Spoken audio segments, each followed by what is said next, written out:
started pretty much in early December. We made a presentation to the Board of Supervisors on December 6th to kick off the process. And since then, we've been working internally to prepare ourselves for this next year-long process of redrawing district boundaries. And you guys are our first ones out in the community. If you look at all of the materials we handed out, it said our public participation process would be February and March of 2011. You'll also note that the information refers to a website that we have up at the county, and that will go live on Friday sometime. So you guys are a little bit early in the game, which I'm pleased to have you guys as my guinea pigs. So we're going to run through a quick presentation about redistricting. And I think the first question is why? Why do we have to do this? If we're happy, with the structure we have, and we don't want to increase the size of government, and we don't want to increase the cost of government, why do we have to go from 3 to 5 supervisors? And basically, after each census, counties, and this is across the entire country, are required by federal law to redraw their supervisorial district boundaries to equalize district populations. So even 10 years ago, even though we had 3 districts and we were staying at 3 districts, we still had to go through the census information and rebalance each of the 3 existing districts. What's different this time around is that there's an Arizona state law that requires counties with a population of 175,000 or more to have 5 supervisor districts.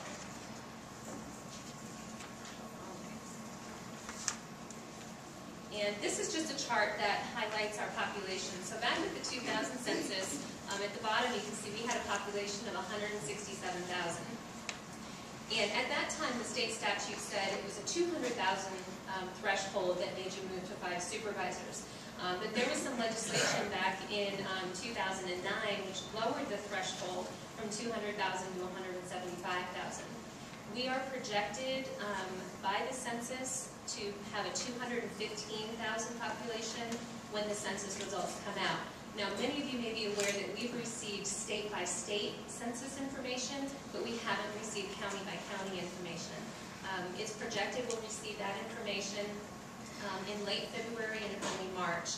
And so a lot of people are coming in and looking at the maps, and there are no new maps yet. We're just kicking off this process, gathering information, looking for feedback, because we really can't move into the process of drawing new boundaries until we have those county by county and actually election precinct by election precinct population information. Now, one of the biggest issues that we're projecting is right now we have 3 districts, obviously, which broken down from 167 was about $55,000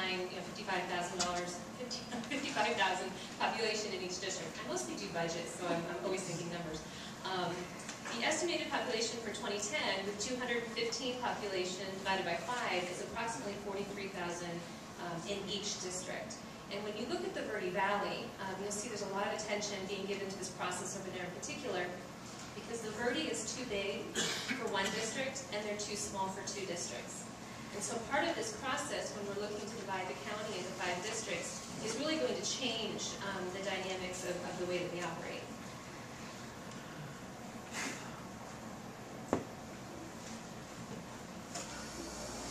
Some of the things that we have to consider when we're going through this process, all of our new districts must have an equal population. The way that the feds look at this process is, it used to be you can have a deviation of about 10%, and that's why those numbers on the last chart weren't exactly divided between the 3 districts. But there's been some court cases over the last 10 years that threw out a 9.98% deviation. So there is no new magic number, but we have to make the districts as equal as practical. We also must not discriminate as prohibited by federal law, and that primarily has to do with the rights of minority voters. We're looking at breaking up the county. We will be using the existing election precincts to create the new districts, and so those become the building blocks. And part of the reason we brought the maps, and the first map was just a big blow-up of the county showing the 3 districts, and then the second one had some of the insets from each of the incorporated areas because the districts aren't as big. If you look at the western part of the county, the districts are very large because they're broken up by number of registered voters in each district. And in the incorporated areas, they get very small. But those are the building blocks, and so by using those blocks, we'll create the new districts. It also has to be contiguous, which means you can't have a district that has, just incorporated Sedona and then, Wilhoit, for example. I mean, the districts must be contiguous, they have to touch.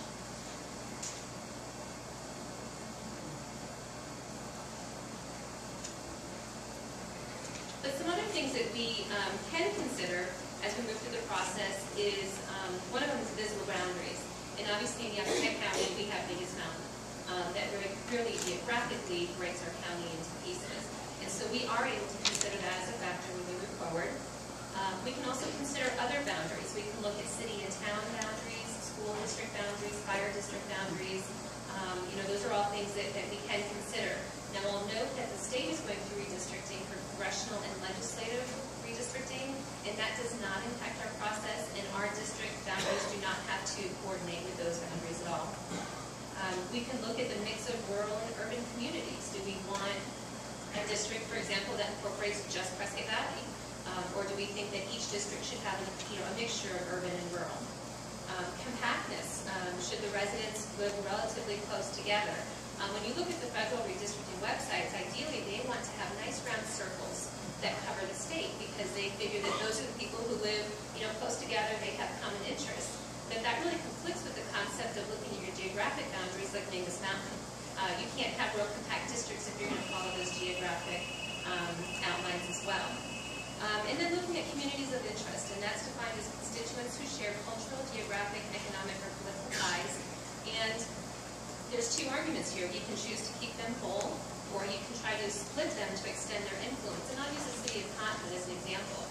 We're interested when we go out into the community to ask Cottonwood, do you want to be in one district and be almost guaranteed to have one elected official, or do you want to split into two and take the risk that maybe you'll get 2 votes on the Board of Supervisors? So do you want to split your influence, split the incorporated area hoping to get more influence?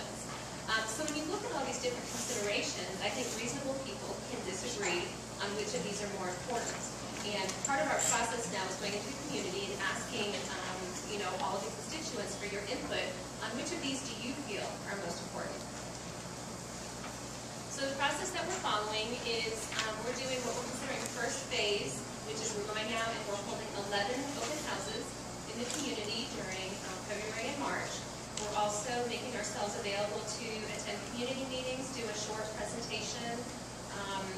Really, we've done some radio shows, really trying to get out there with this presentation, and again, without having drawn maps, just to get input on these considerations. Then what's going to happen is staff is going to take all of the feedback that's been received. We're going to look at all of the legal considerations that we're required to follow, and we're going to put together 3 to 5 maps based on all of this information. And then we're going to go back out to the community during June and July of this year and have, in an open house forum, have the maps on display and ask for public input as to what you like or dislike, what's your favorites or least favorites of the maps that are presented. And then the approval process is done by the Board of Supervisors. So in August, and we're thinking it's the first board meeting in August of this year, we'll make a presentation to the board of the 3 to 5 district maps. And with the public input, it's a majority vote of the existing Board of Supervisors that chooses the new map. But that's not the end of the process. The state of Arizona is under what's called pre-clearance by the U.S. Department of Justice. And so once the Board of Supervisors approves the map, it'll go to the Department of Justice, who has 60 days to review and approve our map prior to us being able to implement it. And so our goal is to do this process once. We are working very hard to make sure that our plan will pass muster with the U.S. Department of Justice, because at that late date it would be really difficult to go back and start over. And we don't want to be like the state of Arizona, I think, was in litigation with the feds for like 8 years over the last redistricting plan that they have, and obviously that's very time-consuming and expensive. So our goal is to do it once and do it right. And what we hope to have then is our final district boundaries approved by the Department of Justice by December of 11. And that means that we have the full 2012 year for candidates to be taking out packets, collecting their signatures, getting their packets turned in.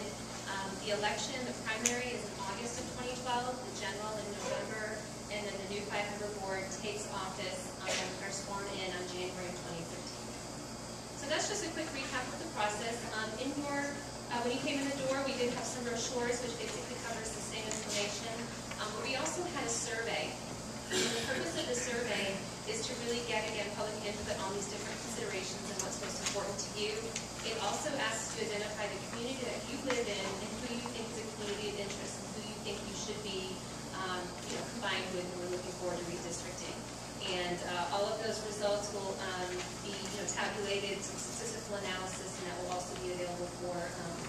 review when we go through the second phase of the public input process. So that's just a real quick snapshot of where we are. And again, I think later in